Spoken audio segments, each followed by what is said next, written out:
Les années nous parlent. Cette entrevue a été réalisée dans le cadre du projet Les années nous parlent, un projet financé conjointement par le ministère du Patrimoine canadien et l'Assemblée francophone des retraités et aînés de la Colombie-Britannique.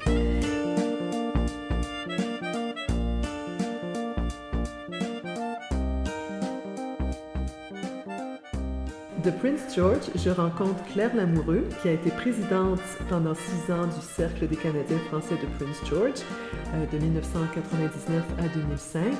Elle a été bénévole pendant longtemps auprès de la francophonie ici, infirmière pendant plus de 35 ans et maintenant très impliquée dans le groupe des aînés et s'occupe du jardin communautaire du Centre francophone.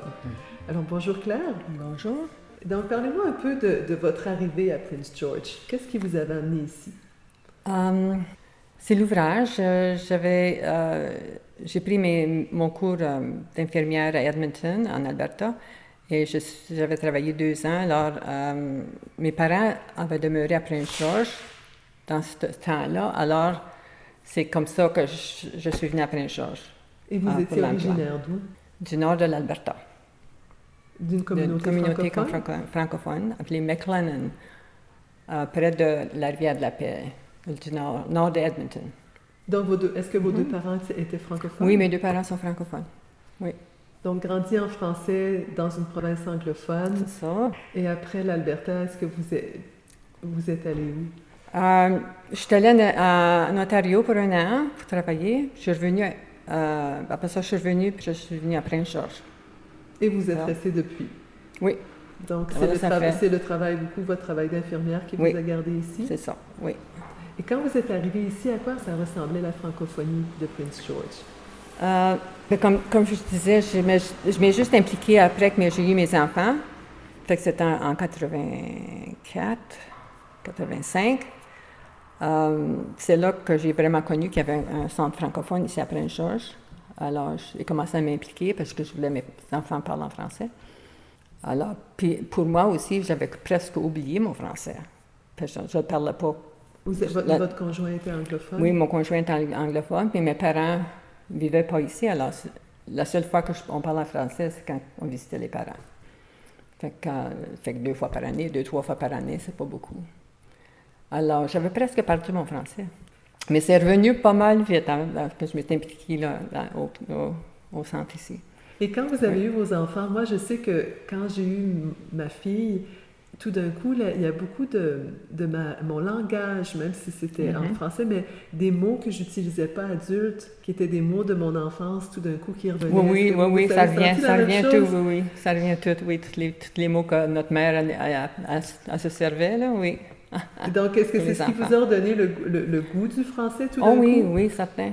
Surtout quand les enfants sont petits.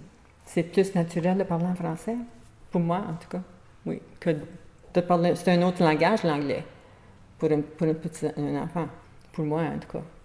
Donc, parler français, c'était plus naturel. Votre langue de maman, c'était le français. Oui. Et à partir de là, qu'est-ce qui était disponible pour vous à cette époque-là, pour vos enfants? Bien, c'était la prématernelle francophone pour le français. Autrement, mon conjoint est anglophone, puis les amis étaient tous anglophones, alors on parlait toujours anglais, vraiment. Donc là, ils ont commencé à venir à la prématernelle ici, oui. Et vous leur parliez en français à la maison? Un peu, oui. C'était difficile. Et par la suite, vos enfants sont allés à l'école en français? En français, oui, à l'école francophone.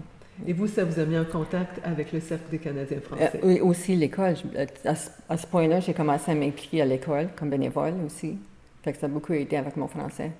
Puis j'ai été présidente du comité des parents pour plusieurs années aussi. Donc, oui. J'étais plus impliquée dans la francophonie dans ce temps-là, oui. Bien, pour avoir accepté le poste de présidente, j'imagine que vous étiez impliquée beaucoup. Oui, quand j'ai fini d'être impliquée à l'école, j'ai été impliquée comme présidente ici. Et qu'est-ce que vous avez fait? Qu'est-ce qui s'est passé dans l'association pendant vos années comme présidente? Oh mon Dieu, tu me demandes... ma mémoire n'était pas très bonne, c'est... on a fait beaucoup de changements dans le centre, des rénovations. On essayait de faire d'autres programmes. Ça ne m'en souviens pas trop, non? Oui. Est-ce que l'association existait davantage pour les enfants, pour les aînés? À qui? Bien, on a toujours eu la prématernelle ici. Fait que, deux classes, l'habitude c'était 2 classes pour immersion et une classe francophone, pour les francophones. Fait qu'à tous les ans, ça a toujours été ça, ça n'a jamais arrêté. Depuis que mes enfants vont à l'école, même avant. Et ça a toujours été là. Puis aussi, je ne sais pas quand on a commencé les camps d'été, comme qu'on l'a aujourd'hui. Ça fait beaucoup d'années qu'on l'a ça. Mais je ne m'en souviens pas quelle année qu'on l'a commencé, les camps d'été. Ça, c'est un autre bon ajout pour la francophonie. Et pour les aînés, qu'est-ce qui se passe comme activité? Parce qu'aujourd'hui, on en a plusieurs qui viennent pour manger. Oui. Ça a commencé, je pense, le temps que j'étais présidente, on a commencé avec juste avoir un dîner à la pige une fois par mois pour les aînés. Puis, ça continue encore aujourd'hui. Mais maintenant, on a plus de programmes, comme on fait des sorties, puis on fait au moins une sortie par année, deux fois. Quelles sont les sorties? On va aller à une ferme là, cette semaine, vendredi. Puis on fait ça avec le camp d'été. Fait qu'on essaie de s'impliquer avec les jeunes. Fait qu'on va aller à la ferme avec les jeunes du camp d'été, vendredi, 4 heures. Puis ça va être le fun. Je pense qu'on va tirer des chèvres. Oh, aller traire des chèvres. On va traire des chèvres. Oui, en tout cas, ça va être le fun.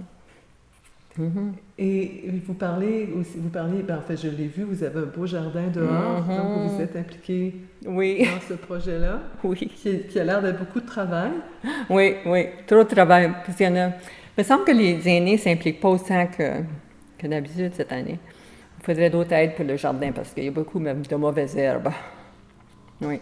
Il paraît que les légumes, ça pousse bien à travers les mauvaises herbes. Oui, ça pousse encore, c'est vrai. Ah, dans le mien, ça pousse. Oui. Moi, je n'ai pas d'aînés bénévoles pour venir désherber mon jardin, puis les légumes poussent quand même. Et puis cette année, j'ai été capable d'avoir une subvention, une petite subvention pour mon jardin. Fait qu'on a mis un système d'arrosage automatique. Alors ça l'aide beaucoup. Fait que on n'a pas besoin de venir arroser à tous les jours, surtout quand il fait chaud, là. Oui. Et comment ça a changé votre vie de vous impliquer dans la francophonie? Parce que vous avez vécu plusieurs années en anglais et de tout d'un coup revivre en français. Mais vraiment, c'est comme une famille. La francophonie, comme le CERT ici, c'est comme une petite famille.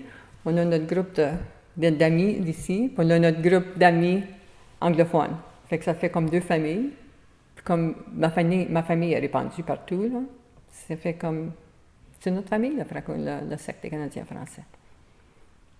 Il y a comme une connexion qui se fait qui est différente d'avec le monde anglophone.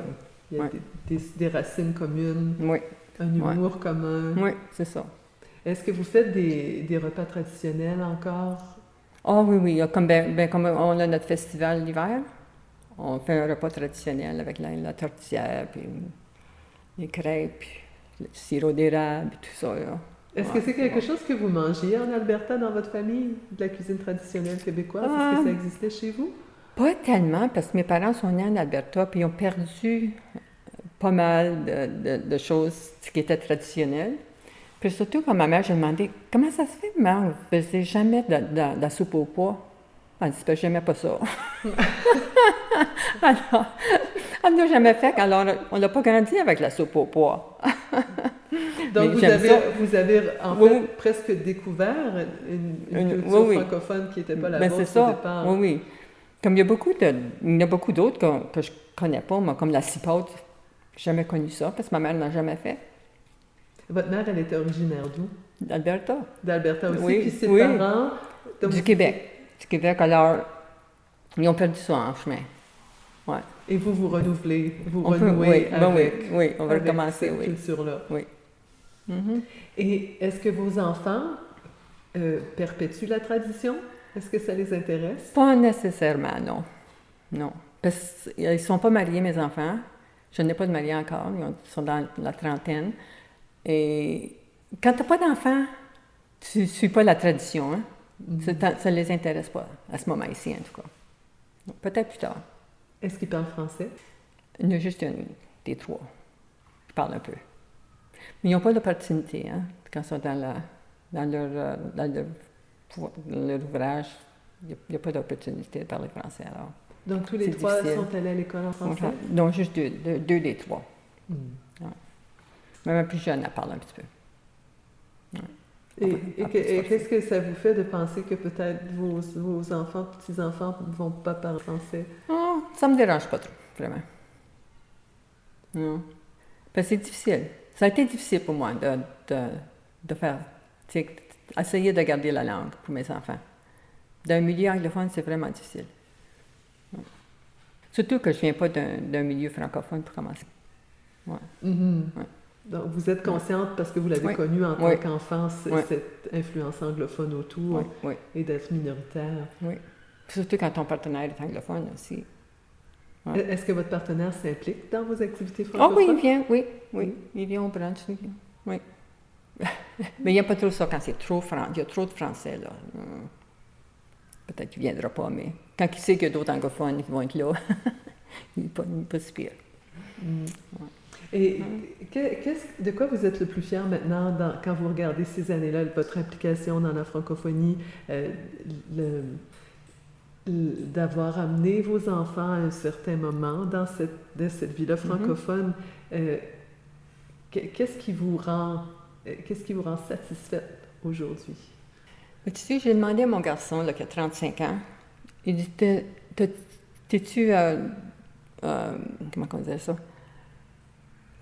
T'es-tu fière d'être allé à l'école francophone? Tu sais, il était pour 12 ans, jusqu'à 12e année. Oh non, maman, oui, j'ai vraiment aimé ça. Tu sais, oui, il est fier d'avoir fait ça. Même s'il ne parle pas le français, parce que ça fait longtemps qu'il n'a pas parlé. Ouais. Mais c'est quelque chose qui a ajouté à sa vie. Oui, ma fille aussi. Oui. Ouais. C'est quelque chose qu'ils ont fait de différent des autres. Oui. Ils savent qu'ils ont une deuxième langue, s'ils veulent s'en servir, ils peuvent toujours retourner à ça. Ouais. Donc, pour le moment, c'est juste à l'intérieur dans leur cœur, mais ça peut à un moment donné prendre forme, comme vous dites, quand ils auront des enfants. C'est un petit germe qui est là, qui peut porter des fruits à long terme. Oui, puis c'est quelque chose qu'ils ont que les autres, comme leurs amis n'ont pas, qui sont anglophones. Ils savent qu'ils ont un petit quelque chose de différent, là. Donc, vous avez vraiment l'impression d'avoir offert une richesse à vos enfants. Certain. Oui. Est-ce qu'il y a d'autres choses que vous aimeriez ajouter pour terminer? Je pense que c'est tout. Alors, merci beaucoup, Claire Lamoureux-Green. Bienvenue.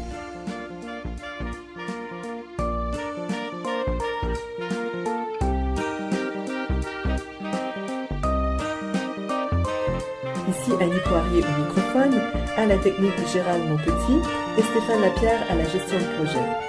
Un merci tout spécial à tous ces gens merveilleux qui m'ont accueilli chaleureusement, ainsi qu'aux associations francophones de la province pour leur appui et leur travail exceptionnel.